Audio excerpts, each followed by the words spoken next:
Hello दोस्तों, कैसे हैं आप सब? मेरा नाम दीपक है और मैं आप सबका स्वागत करता हूं मेरे चैनल आपका एचआर कंसल्टेंट में। दोस्तों, आज का जो टॉपिक है वो ऑनबोर्डिंग से रिलेटेड है। आजकल एक नई टर्म चल रही है जिसको हम वर्चुअल ऑनबोर्डिंग बोलते हैं। ये बहुत रिसेंट की टर्म है, तो इसके बारे में जानना बहुत ही ज़्यादा ज़रूरी है। ऑनबोर्डिंग प्रोसेस के रिगार्डिंग मैं ऑलरेडी एक वीडियो बना चुका हूँ, अगर आप लोगों ने नहीं देखा है तो उसको देख लीजिएगा। हालाँकि मैं उसका लिंक भी ऊपर कॉर्नर में डाल दूँगा, तो वहाँ भी क्लिक करके आप लोग देख सकते हैं। तो आज हम लोग वर्चुअल ऑनबोर्डिंग के बारे में बात करेंगे, ये क्या होता है, कैसे होता है, प्रोसेस क्या होता है, इसके लिमिटेशंस क्या होते हैं, ये सब आज हम लोग इसमें जानेंगे दोस्तों। तो चलिए देखते हैं। सबसे पहले जान लेते हैं कि वर्चुअल ऑनबोर्डिंग बेसिकली होता क्या है। ठीक है। अभी मैंने आपको पहले ही बताया कि ये एक बहुत ही रीसेंट प्रोसेस है। ठीक है, बहुत ही न्यू और रीसेंट प्रोसेस है। ये कॉन्सेप्ट बड़ा ही नया है। और इस प्रोसेस में जो चीज़ें होती हैं वो सेम होती हैं जैसे ऑनबोर्डिंग प्रोसेस में होता है। एक्सेप्ट बस चीज़ें अलग इतनी होती हैं कि ये वर्चुअली किया जाता है। ठीक है, वर्चुअली कैसे किया जाता है, इसमें वीडियो कॉन्फ्रेंसिंग टूल्स यूज़ होते हैं, जैसे आपका स्काइप यूज़ हो सकता है, ज़ूम यूज़ हो सकता है। ठीक है, आजकल माइक्रोसॉफ्ट का एक नया टूल आया है। ठीक है, वो यूज़ हो सकता है। तो बहुत सारे ऑनलाइन कॉन्फ्रेंसिंग टूल हैं, वीडियो कॉन्फ्रेंसिंग टूल है, वो यूज़ होते हैं वर्चुअल ऑनबोर्डिंग करने के समय। ठीक है, ऑनलाइन रिसोर्सेज जो हैं वो यूज़ होते हैं, जो कंपनी के ऑनलाइन रिसोर्सेज पड़े हुए होते हैं वो यूज़ होते हैं, और कंपनी के एचआर जो है वेबिनार भी क्रिएट करके उसके थ्रू वर्चुअल ऑनबोर्डिंग करते हैं। ठीक है। और फिर उसके बाद जो ऑनबोर्डिंग का प्रोसेस है ना, ये सक्सेसफुली एक्सप्लेन करता है नए एम्प्लॉय को, जो है टर्म्स एंड सर्विसेज के बारे में। जो भी टर्म्स एंड सर्विसेज हैं, टर्म्स जो हैं सर्विस करने की, वो सारी की सारी जो है बड़े आसानी से जो है एम्प्लॉय को, जो नए एम्प्लॉय है उसको बताया जाता है, और बड़े आसानी से जो है एक्सप्लेन किया कर दिया जाता है वर्चुअल ऑनबोर्डिंग में। और ये यहाँ पे जो है आपका कॉन्फ्रेंसिंग टूल्स वगैरह यूज़ होते हैं, जिसको यूज़ करके आप प्रॉपर्ली जो है कम्युनिकेट करते हैं, और अपने एम्प्लॉय को पूरी चीज़ें जो है बेहतर तरीके से बताते हैं, जैसे आप नॉर्मल ऑनबोर्डिंग प्रोसेस में बताते हैं। फिर अगला आता है कि कंपनीज़ ये क्यों अडॉप्ट कर रही हैं? कारण सबसे बड़ा यही है कि क्योंकि पिछले साल से कोविड की सिचुएशन आ गई है, जिसके कारण बहुत सारे लोग घर से काम कर रहे हैं, और घर से काम करने के कारण बहुत सारी जॉइनिंग भी जो हैं वो वर्चुअली ही हो रही हैं। तो इसलिए ऑफ़िस से कोई काम नहीं हो रहा है, तो घर से ही काम करने के कारण जो है एचआर सबसे पहले जो है लैपटॉप वगैरह भी पहुँचवाते हैं। जैसे लैपटॉप पहुँच जाता है, फिर उसके बाद जो है एक पर्टिकुलर सेट डेट तय करके वर्चुअल ऑनबोर्डिंग की जाती है एम्प्लॉइज़ की। अब जो वर्चुअल ऑनबोर्डिंग प्रोसेस है, ठीक है, companies have encourage employees to use online resources, webinar, interactive session so that the new employee can access it from their laptop during the corporate journey. अब यहाँ पे फ़ायदा सबसे बड़ा ये हो जाता है कि वर्चुअल ऑनबोर्डिंग के दौरान क्या होता है, जो कंपनी के एचआर हैं, जो एचआर हेड हैं, वो एम्प्लॉइज़, जो नए एम्प्लॉइज़ हैं उनको बहुत ज़्यादा एनकरेज करते हैं कि वो ऑनलाइन रिसोर्सेज़ को यूज़ करें, पढ़ें, जानें। वेबिनार्स जो है सेटअप करते हैं, वेबिनार्स के थ्रू डाउट्स क्लियर करते हैं, और इंटरैक्टिव सेशन करवाए जाते हैं नए एम्प्लॉइज़ के थ्रू, ताकि जो भी उनके डाउट्स हैं वो पूरी तरह से क्लियर हो जाएँ, और अपने कॉर्पोरेट जर्नी में ये कभी भी इन चीज़ों को एक्सेस कर सकते हैं। ये एक बहुत बड़ा एडवांटेज होता है। ठीक है?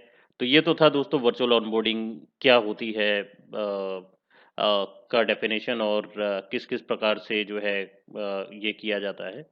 ठीक है, अब आगे बढ़ते हैं और जानते हैं कि इसकी लिमिटेशंस क्या होती हैं।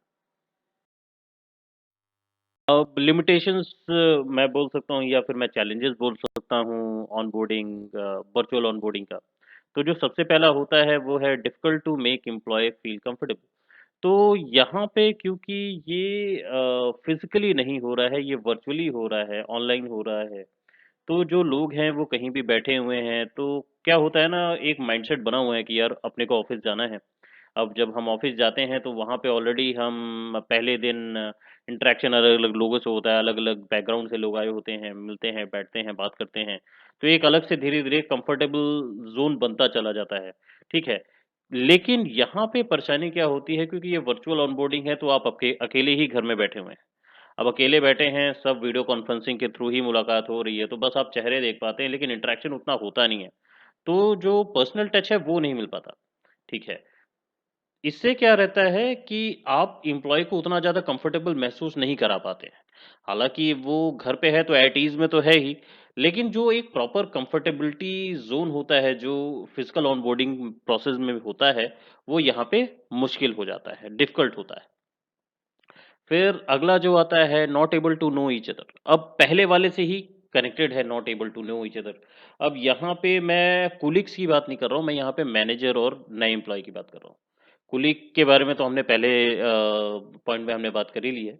इसमें क्या होता है क्योंकि जो एम्प्लॉयी है वो नया जॉइन हो रहा है। अब नए जॉइन होने में क्या रहता है कि जब सेम कंपनी में जब फिजिकल ऑनबोर्डिंग होती है, तो फिजिकल ऑनबोर्डिंग में मैनेजर आता है, बात करता है, मिलता है।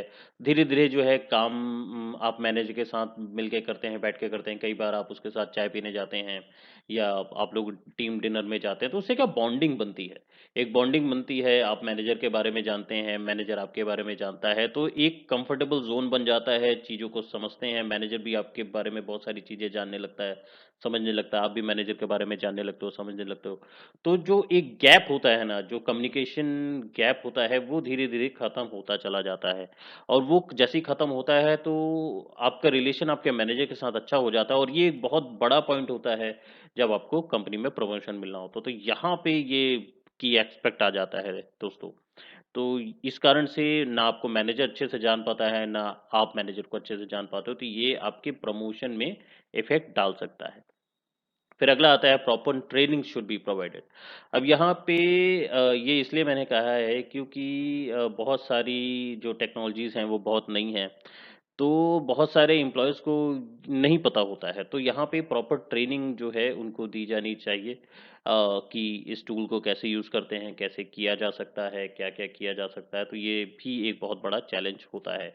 क्योंकि जब आप फिजिकल ऑनबोर्डिंग जो नॉर्मल ऑनबोर्डिंग होता है तो वहाँ पे आप या तो आप एक पर्टिकुलर रूम में बैठते हैं जितने भी दिन आपकी ऑनबोर्डिंग चलती है, वहाँ पे आपको ट्रेनर होता है वो प्रॉपर चीज़ें बताता है, आप समझते हैं और डाउट क्लियर करने के लिए भी आपके पास समय रहता है। यहाँ पे डाउट क्लियर करने के लिए इतना समय नहीं रहता, बीच-बीच में जब सेशन होते हैं तभी आप पूछ सकते हैं। लेकिन फिजिकल ऑनबोर्डिंग में ऐसा नहीं होता। फिजिकल ऑनबोर्डिंग में ऐसा रहता है कि आप एचआर के पास भी चले जा सकते हैं, आप ट्रेनर के पास भी डायरेक्टली अप्रोच कर सकते हैं। तो ये एक बहुत बड़ा चैलेंज आता है। फिर अगला है मिसकम्युनिकेशन। अब मिसकम्युनिकेशन एक ऐसा चीज़ है जो कि फिजिकल ऑनबोर्डिंग में ज़्यादा नहीं देखने को मिलता है। ये वर्चुअल ऑनबोर्डिंग में अधिकतर देखने को मिल सकता है क्योंकि कोई भी चीज़ अगर बोली गई है, तो कम्युनिकेशन प्रॉपर नहीं होने के कारण जो है वो बहुत कठिनाई फेस कर सकते हैं जो नए एम्प्लॉयी हैं वो। अब फॉर एग्ज़ाम्पल जो नॉर्मल ऑनबोर्डिंग प्रोसेस हम देखते हैं, तो उसमें जो कम्युनिकेशन होता है वो प्रॉपर टर्म्स पे होता है कि हाँ, ये करना है, ये करना है, ठीक है। तो उसको वो जो एम्प्लॉयी है, जो नया एम्प्लॉयी है, उसको जैसा ही बताया जाता है, तो उसके मन में डाउट्स भी आते हैं, तो वो डाउट्स भी क्लियर कर लेता है। लेकिन यहाँ पे क्या होता है, जो भी चीज़ें बताई जाती हैं क्योंकि वर्चुअल ऑनबोर्डिंग के थ्रू ऑनलाइन बताई जा रही हैं, तो कई चीज़ें स्किप भी हो जाती हैं अगर आपका इंटरनेट कनेक्टिविटी ठीक नहीं है, तो हो सकता है कई चीज़ें स्किप हो जाएँ, कई चीज़ें अलग ही उनको समझ में आएँ। तो अब ऐसे में क्या होता है ना, कई एम्प्लॉयी जो हैं इंट्रोवर्ट होते हैं या कई जो है झिझक करके नहीं पूछते हैं, तो उनको लगता है जो बताया गया वही सही है या कइयों के मन में डाउट होता है कि अरे यार पूछ दूँगा तो मेरे बारे में क्या इंप्रेशन पड़ेगा, पहला ही दिन है और उसको बोल देंगे कि मुझे समझ में नहीं आ रहा है। इस कारण से भी लोग नहीं पूछते, इस कारण से क्या होता है मिसकम्युनिकेशन होता चला जाता है और जो चीज़ जैसी समझनी चाहिए वैसे एम्प्लॉयी नहीं समझता है, वो दूसरे तरीके से समझ जाता है। तो ये भी एक बहुत बड़ा चैलेंज है। फिर आखिरी में जो सबसे बड़ा चैलेंज आता है दोस्तों वो है टीम वर्क का। यहाँ पे आपको टीम वर्क देखने को नहीं मिलता क्योंकि सब अब इंडिविजुअल कंट्रीब्यूटर होते हैं। तो आपके पास कोई टीम नहीं है। आप किसी टीम के साथ नहीं बैठ रहे हो, आप आइडियाज़ नहीं शेयर कर रहे हो। जब आइडियाज़ आप शेयर नहीं कर रहे हो तो नॉलेज शेयरिंग हो नहीं पा रही है। तो आपको जो-जो बताया जाता है आप उसी पे काम करते हो और इंडिविजुअल ही आप परफ़ॉर्म कर रहे हो। तो यहाँ टीम वर्क नहीं बन पाता है।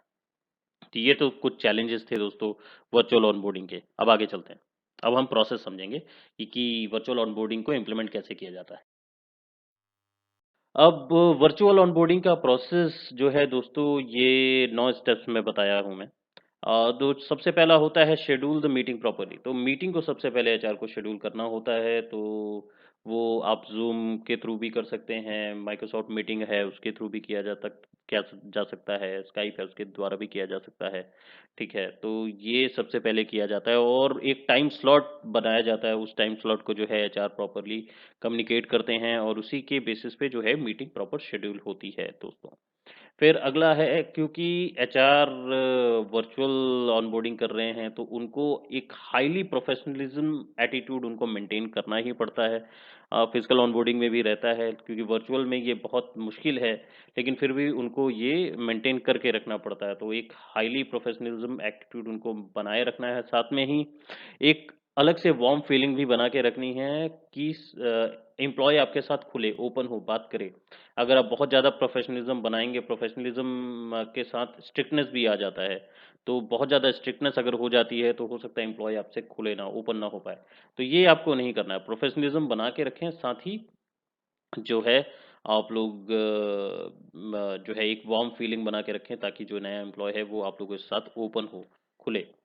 फिर अगला है introduce technology to the new employees. अब इसका यहाँ पे मतलब ये है कि जब आपको वर्चुअल ऑनबोर्डिंग करनी है, आपके पास इंस्ट्रक्शंस हैं, एम्प्लॉय हायर हो चुके हैं और जब आपको वर्चुअल ऑनबोर्डिंग होनी होती है तो उससे पहले ही आपको तय कर लेना है कि लैपटॉप्स जो हैं कब तक एम्प्लॉय के पास पहुंच जाएंगे, क्योंकि वर्चुअल ऑनबोर्डिंग के लिए बहुत ज़रूरी है उनके पास टेक्नोलॉजी का होना। तो टेक्नोलॉजी का यहाँ मेरा मतलब जो है वो लैपटॉप से है। तो लैपटॉप उनको प्रॉपर पहुँचाना और उसमें प्रॉपर चीज़ें जो जो डल के उनके पास पहुँचनी चाहिए, चाहे वो ज़ूम मीटिंग हो, चाहे वो माइक्रोसॉफ्ट मीटिंग हो, चाहे वो स्काइप हो, सब जो है प्रॉपरली सेटअप होना चाहिए पहले से ही, ताकि जब एम्प्लॉय अपना लैपटॉप एक्सेस करे तो उसके पास ऑलरेडी वो टूल्स हों जिनके थ्रू वो मीटिंग होगी। फिर अगला है इंस्टॉलिंग योर कंपनीज वैल्यू। अब यहाँ पे कंपनी की जो वैल्यूज है ना, उनको डालना बहुत जरूरी है। तो यहाँ पे परेशानी क्या होती है, फिजिकल ऑनबोर्डिंग में ये होता है कि हर दिन एम्प्लॉय आता है, कंपनी को देखता है, कंपनी के कल्चर को जानता है, समझता है, लोगों से मिलता है, इंटरेक्ट करता है, तो धीरे धीरे वो कंपनी वैल्यू उसके अंदर आती चली जाती है। क्योंकि यहाँ पे वर्चुअल है तो यहाँ पे कंपनी की वैल्यू एक एचआर को डालनी ही पड़ती है। तो यहाँ पे पहले ही दिन से उसको जो है कंपनीज के कल्चर, कंपनीज के वैल्यू के बारे में बताना पड़ेगा, ताकि धीरे धीरे जो है एम्प्लॉय उस कंपनी और कल्चर के बारे में जाने और धीरे धीरे उसमें वो ढलना शुरू हो। फिर अगला आता है defining clear goals and expectation. यहाँ पे जब एचआर वर्चुअल ऑनबोर्डिंग करते हैं तो उनको सबसे पहली चीज जो है गोल्स और एक्सपेक्टेशन जो है प्रॉपर तरीके से सेटअप कर देना चाहिए कि ये आपका गोल है, ये हमारी आपसे क्लियर एक्सपेक्टेशन है और यही आपको करना है। ये करने से क्या रहेगा, कोई कंफ्यूजन नहीं होगा, कोई भी मिसरेड कैलकुलेशन नहीं होगा और एम्प्लॉय जो है अपना काम अच्छे से परफॉर्म करेगा और एचआर भी जो है goals and expectation properly set कर पाएंगे। फिर अगला आता है सेट अ बडी या फिर मेंटर। तो यहाँ पे मैं बडी इसलिए बोला हूँ, मेंटर जो है एक तरह से बहुत बड़ी चीज हो जाती है क्योंकि मेंटर गाइड करने वाला होता है। बडी से ये होता है कि यार कभी भी एम्प्लॉय जो है बात कर सकता है, आराम से पूछ सकता है। तो बडी असाइन करना होता है यहाँ एचआर को, ताकि जो भी एक्सपीरियंस बंदा है वो एक थोड़ा सा बड़ी बन जाए, तो बीच में कभी भी किसी उस जिसको भी डिस्टर्ब करना है वो बड़ी ही हो। ठीक है, क्योंकि आप मैनेजर को डिस्टर्ब नहीं कर सकते, आप एचआर को डिस्टर्ब नहीं कर सकते, तो किसको आप डिस्टर्ब कर सकते हो जब आपको परेशानी है किसी चीज में, तो वो होगा बडी। तो आप बडी का नंबर दे सकते हैं, बडी का ईमेल आईडी दे सकते हैं, ताकि जो नया एम्प्लॉय फ्रेशर आ रहा है वो आराम से जो है अपने बडी से बातचीत करके चीजों को सॉर्ट आउट कर सके। अगला आता है फ्रीक्वेंटली चेक द प्रोग्रेस। आपको हमेशा जो है वर्चुअल ऑनबोर्डिंग में जो नया कैंडिडेट आया है, जो नया एम्प्लॉय ज्वाइन हुआ है, उसकी प्रोग्रेस चेक करती रहनी चाहिए और चेक करते करते जो है आप अपने प्रोसेस को आगे बढ़ा सकते हैं। लास्ट में आता है मेक द प्रोसेस enjoyable। तो जो भी एचआर वर्चुअल ऑनबोर्डिंग लेते हैं उनको ये जरूर मेक श्योर करना चाहिए कि जो प्रोसेस है वर्चुअल ऑनबोर्डिंग का, ये बहुत ही एक तरह से डल प्रोसेस हो जाता है अगर आप उसमें कोई एक्टिविटी ना डालें तो। तो आपको कोशिश करनी है कोई ऐसी ऐसी एक्टिविटीज बीच में डालें, कोई ऐसा वर्चुअल गेम डालें जिसमें वो इंटरेक्टिव सेशन हो और जो एम्प्लॉय हैं वो ज़्यादा से ज़्यादा खुले, नए नए आइडियाज़ लेके आएँ, नई नई चीज़ें बताएं। तो इससे क्या रहेगा ना, पूरा वर्चुअल ऑनबोर्डिंग प्रोसेस जो है वो बहुत ज़्यादा इंजॉयबल हो जाएगा। तो ये था दोस्तों वर्चुअल ऑनबोर्डिंग प्रोसेस। होप करता हूँ आप लोगों को पसंद आया होगा। आज का वीडियो आप लोगों को पसंद आया है दोस्तों तो प्लीज़ ज़्यादा से ज़्यादा लाइक करें और शेयर ज़रूर करें अपने ज़्यादा से ज़्यादा दोस्तों को जिनको वर्चुअल ऑनबोर्डिंग के बारे में नहीं पता। और जैसे कि मैंने पहले इस वीडियो को शुरुआत में बोला कि ऑनबोर्डिंग प्रोसेस के बारे में ऑलरेडी एक वीडियो बना चुका हूँ।